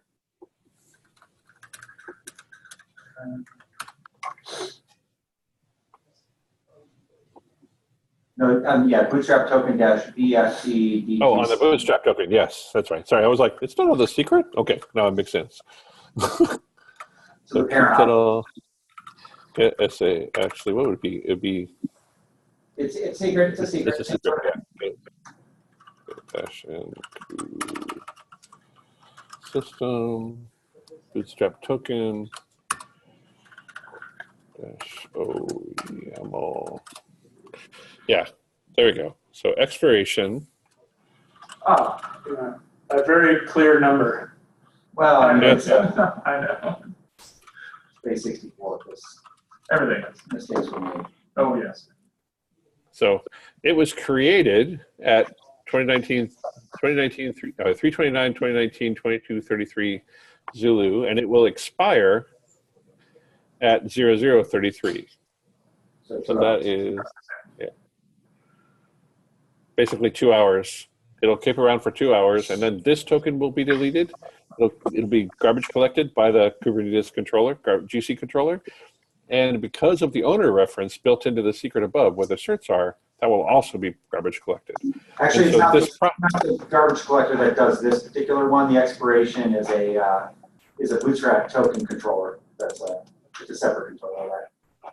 Because we don't have a time-based expiration for objects. But the secret will be picked up by GC. I don't think the bootstrap controller was going to delete this secret object. I don't think it has permission So to. it deletes the bootstrap secret, but then the child secret will be deleted by the GC. Okay, cool. So yeah, but my point is that like it's a relatively secure implementation. Even though you're putting these secrets up, you're encrypting them. This token that I actually just used to join, this certificate key, right? This is never actually stored in cluster. You only ever see it in output. And if you if you don't have this, there's no way to actually decrypt that value. And you only have 2 hours to get it right. So if you don't come across that certificate key in 2 hours, the data is gone anyway. Very, very cool stuff. One other thing, yeah. So now we have a Kubernetes cluster of 3 members. Get nodes. I don't know why I'm scrolling back. The heck with it. Kubectl, get nodes. Now we have our 3 masters, and we've actually done that without. Where I'm like, scrolling back, I'm like, is it worth it to type it, or is it worth it to scroll back enough? Like, how many key clicks is it? Yeah. Yeah. But cool. That's what I wanted to show you. This is awesome, Duffie. Like, thank you so much for showing us this. This feature is killer. Like Josh said at the beginning, for those of us who do like orchestration around kubeadm, this is a game changer. The game has been changed. We're no longer playing Monopoly. We're not playing Sorry. Now, one of the things that we did, Duffie, when we did kubeadm the first time is that token that you're passing in. You can either let the system generate it for you, or you can specify it, you know, from the outside. Yeah. Can you do the same thing for the certificate key? I can. I totally can. Like at the moment, what I've done is I've generated this token at a 23-hour time period, and I've done that as part of my kubeadm.com just to make it easier to stand up all of the rest of my cluster. But if I wanted to actually mint one, I can mint one pretty easily with the kubeadm commit. Yeah, I know for those tokens, but I'm wondering like the flow was that like with something like CloudFormation, once you launch a VM, getting information back out of that VM is really tricky, right? And so the idea was that, you know, with that token, you can specify from the outside. When you do a kubeadm init, you can specify that something that you want kubeadm init to use, and you do the same thing for the certificate key. You can. You absolutely can. When you're so like say you want to do the upload certs out of phase, right? Yeah. So you can do this command. Just make this bigger. --help. Oh, sudo So I can actually specify the string Okay. that will be used to That makes it really easy to automate that if you want to pass that in. totally, yeah. If you already know what you want, you can also have it so that since you already know the key, you can have it skip that certificate print. It doesn't have to put that in output, right? So you don't catch it in the logs or what have you. Nice. Yeah, it's a pretty good design. I know that they were noodling over it for some time. I think Fabrizio was actually part of that as well. But yeah, like a bunch of them have done some pretty significant work on trying to like get that figured out. Yeah, this is incredible. Like, yeah, this is totally awesome. I'm in love with this. Very, very cool. Cool. So a user, Daniel, in chat is having an issue with getting kind set up. If anyone has like some good info on Go pathing, or if you've seen the error that he's seeing, please check out chat and answer his question. That would be awesome, because that's kind of what we're here for, is to talk about issues we're having associated with like Kubernetes and stuff like that. So I would say the quick way, if you just want to play with it, is get the binary. Rather than using go get to get kind, unless you want to actually play with developing it. For me, just playing around, I just download the binary. Yeah, there should be somewhere in the GitHub repository, there should be a link either to a release or something along those lines that has a binary. Yeah. Remember also that when you do go get, you're pulling master, and master is, you know, a roll of the dice. There be dragons. So the best way to go about that would be like, let me share my screen again. Okay. Real quick. Cool. So here I am in my environment. If I do indigo source sig.kind, which is where it would actually have checked out, instead of waiting for the automation to build it, what I might do is do a git checkout and then a particular release branch like 0.2.1, and then I could go into the hack build directory and fire up this bash script, which will build it for me, and that will actually build effectively against a known good tag, right? So 0.2.0 and 0.2.1 are known good tags, and it will build, of course, like, you know, some binaries that I don't need, but there you go. And if you're curious like how it gets built, you can look at the script itself and see kind of like what's actually happening there. That helps out a lot. Because I did the go get command as well, and I pulled 030 alpha. Yeah. I bet you what's happening, it's using the roll of the dice, baby. It's like it could work, it could not work. There's no guarantee that things that are on master is ever working. There's only a guarantee that stuff that is tagged is working, right? Yes, absolutely. So it looks like it's using Go modules, and so you need to check it out outside of your Go path, or you need to set an environment variable. Oh, I didn't point Yeah, that. there's some wacky stuff with you know. That is wacky. And actually, if you're using Go modules, I think you can check out a specific branch. I think Go module, like after 1.11 of Go, you could do go get repo at branch as well. Oh, interesting. Cool. So you don't have to check out modules. What is the release? Is it? Yeah, I think you can do branch or the shop. Say it again. By the way, the co-chair of SIG release here for the 1.14 release party, Stephen Augustus. Welcome, welcome, welcome. Yeah. Welcome. Hey, what's up, homie? Actually working on bumping some cluster API Azure deps right now. That's a thing I probably should be working on at some point. Well, we should do a new social hour on. Yes, so that was actually something I was thinking of. So we're thinking about taking the VMware Cloud Native social hour public, and I was thinking next time doing API provider, the cloud API, or cluster API, Azure cloud provider. Nailed it. First time, super first easy try. to say, yeah. Well, now you got to say it 5 times fast, right? Cluster API, Azure cloud provider. It. Up arrow. So we merged the availability zone support today, which was cool. Yeah, I saw that. That's awesome. And then some people were actually requesting the Windows support at the New York Arcades meetup last night. So it's like, coming soon? Yeah. I can't imagine why Windows users would want Windows support on Azure. Yeah. Oh, weird. But no, yeah, so because that's now stable, is something like now it's viable to work on.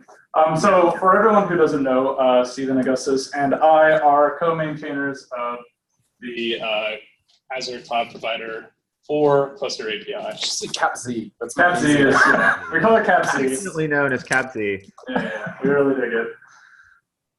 It's some fun stuff. Yeah. Sorry guys, I got a motor. No. The kids are at home by themselves. Okay, yeah. Well, thanks for stopping by, Joe. Still there. I can't believe we got one of the founders of Kubernetes here for the release party. All right. The crazy coincidence. Everybody have a great weekend. All right, thanks, Joe. See you, See you later, man. So yeah, that kind of concludes most of our organized content for the release party. Just open for general chatting. Stick around for D&D. Yeah, stick around for D&D. I need to go fix my beer. I'll be right back. Yeah, cheers. So, Stephen, what were your thoughts on the 1.14 release? It seemed like a pretty easy release, all things considered. Yeah, I would say the one thing that we have to look at in future, and people are kind of already working on it, is how we handle dependencies in general, how we do package building, right, and deliver artifacts. So anyone who has gotten really excited about 1.14 and tried to pull down 1.14 or previously used 1.13 noticed that the Kubernetes CNI packages were not the ones that you needed. There was also recently a vulnerability announcement around 0.6.0, where you should, like, optimally you're using 0.7.5. But we're kind of still working out how we're going to be handling packaging debs and RPMs. So there are a few, I believe, 1 or 2 keps in flight regarding that. But that's something that we want to nail down so that we don't introduce regressions across release cycles, because has not been fun. So. Yeah, I can imagine. Well, I talked a little bit about the Go 1.12, Go 1.11 like discussion that was occurring towards the end of code freeze for the 1.14 release. And that's part of that, where there's like, do we regress to 1.11 and take up all those new problems, or do we figure out the big problems of 1.12 now, just bite the bullet, right? Yeah, so what will often happen towards the end of the release cycle is someone will go, hey, this new version of Go just came out. Should we try to bump it? Like, that happens pretty much every cycle. Yeah. So this time around, I think, there's the interesting case of introducing something that, can use Go modules. So you see a lot of downstream dependencies, so we're starting to work on it for the cloud provider Azure, which is not the same as cluster API provider Azure. So that's the out-of-tree provider for the in-tree cloud provider. If you look through package/cloud provider, right? So those are the out-of-tree versions of the in-tree providers. They're starting to assess Go modules. The Liget also has a PR up for assessing Go modules for Kubernetes, which is pretty interesting. So we're beg, borrowing, and stealing from that PR as needed. But I think that switching to a version that supports Go modules out of the box makes it really interesting, because all of these downstream dependencies, we haven't done it in Kubernetes. So if you take a dependency on something that's not using it, they're still using Glide, or they're still using the hack update vendor packages, and then you try to do it cleanly in your repo, you're gonna have a bad time. So personally, I'm holding any of my repos from investigating that until we sort it out for the base case Kubernetes. But we are starting to look at there was a kubectl vulnerability that was released. So if it wasn't mentioned on the call, anyone who's still on the call who has a version of kubectl, you should look at getting the latest, right? So on the 1.14 path, it's 1.14.0. For the 1.13 path, it's 1.13.5. I believe that was released yesterday. 1.12 might be 1.12.7. I don't really remember the 1.12 and 1.11 ones, but if you have kubectl and you use it, you should be looking at updating it right now. Yeah. The way that vulnerability works is actually really interesting. So it's basically a kubectl CP.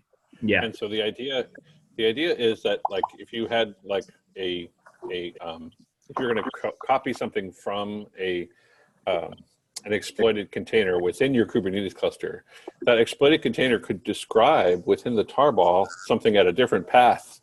And when you untard that stuff on your host side, as long as you have access to that path, you could actually write whatever file content was being copied down from that container. So it's kind of a corner case, but it is a good thing to patch. Yeah. The node one is actually more interesting. The networking one is basically that there's an order to these things. And by default, the port mapper stuff that within CNI was actually injecting rules as a preset. They were prepending rules that might be related to ports that were specific to the port mapper case. So, for example, if you were going to pick up a container that was exposing a host port, it would prepend the rule of that host port earlier in IP tables, such that anything that would actually hit that port would be satisfied by that prepended rule. And if you do that, that means that you have a way of actually governing how traffic will move through that node, regardless of whether it's traffic for that particular application, which is the exploit surface. That one is, I think, more risky, and that one is definitely worth fixing, and I'm looking forward to seeing that patched. Yeah, for sure. I thought that was patched. I think it is patched, yeah. I'm sorry, I mean, like, getting it patched out there, like getting people fixed, yeah. Oh, okay, oh. Yeah, it's like, yeah, so again, that, the newer releases of 1.14, 1.13, I think all yes. 11 are cover that. So totally agree. Update your cube binaries if you haven't yet. Yep. All right, I think we're coming close to the end. Thank you everyone for joining for our pilot of the Cloud Native Social Hour. Really quickly, what did you guys think? Any feedback? I had a blast. I had a really fun time talking to you all and showing some stuff off and hearing what you guys are doing. From what I caught, it was awesome. I think that this is a great format. We should keep moving forward on it. If there were already announcements, if I have like a second, I will say that there is a working group LTS survey out about the future of Kubernetes, whether or not LTS is something that we should assess. I can post links somewhere. Nick, I can offline with you and figure out where to post these. Secondarily, the 1.15 release team is open for shadows. Right now, we kicked out the shadow questionnaire yesterday, I believe. So I can get you links to that if you're interested in participating on the release team. I think it's a really, really valuable experience. Well, probably, I think, one of the most valuable experiences in shadow processes that we have in the community. So if you're interested in that, please feel free to reach out or check out that questionnaire. Yeah, I pontificated on that quite a bit at the opening. Both from my perspective of doing it, I thought it was awesome, and the importance of it. Remember, we're all volunteers, and teamwork makes the dream work, right? And so we work together to make this crazy thing work, right? But you might get a cool shirt out of it, so it's worth it. Or a mug, like I think that one got a mug. Yeah. Yeah. So you get cool swag that you can't get anywhere else. It's not one of those like patches that you get on the CNCF marketplace that's $1,000 unless you contributed, right? But you are going to see how the sausage is made, so be prepared for that. And it is some weird sausage. On that note. Okay, well. All right. Anybody else on the horn? Any thoughts? Did you guys enjoy yourself? Hopefully it was fun. Anything you'd like to see different next time? Let us know. Or speak now, right?